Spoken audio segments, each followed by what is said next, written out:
బండి ఏంట్రా అంత మురిగా ఉంది, తుడుచుకోవచ్చుగా. ఎక్కడమ్మా ఆ బంగారాజ్ గారికి అసలు టైమే లేదు. ఈసారి కనపడితే తుడిపిస్తాలే. రేయ్ ఏ చూడు డాడ్ ఎంత హ్యాండ్సమ్ గా ఉన్నాడో.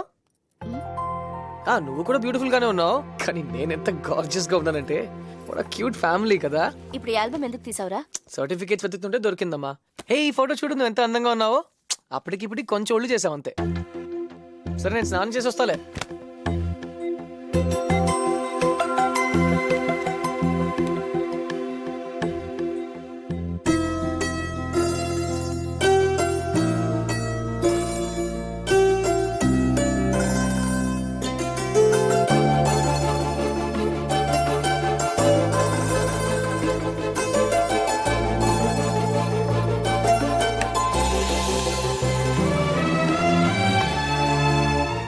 హలో గీత, గుడ్ న్యూస్.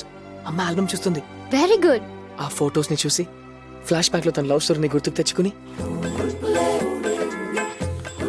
నా ఫేవరెట్ చీరని కట్టుకుని స్లో మోషన్ లో నాన్న దగ్గరికి వెళ్ళి, ప్రకాష్ నా తప్పు నేను తెలుసుకున్నాను ప్రకాష్, ఐఎమ్ సారీ.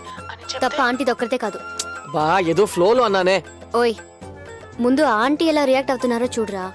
దాన్ని బట్టే కదా మన ప్లాన్ వర్కౌట్ అవుతుందో లేదో తెలుస్తుంది. Correct, hold on.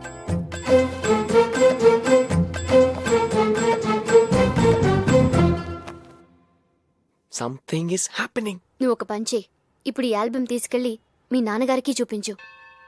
ఇలాగే వర్కౌట్ అవుతుందేమో. బారన్నావు నువ్వు రానన్నావు, నేను ఎలా అన్నానా? కన్ఫ్యూజ్ అవ్వకరా. నేను కన్ఫ్యూజ్ అయ్యానా? మీ డాడీ దగ్గరికి తీసుకెళ్తాను.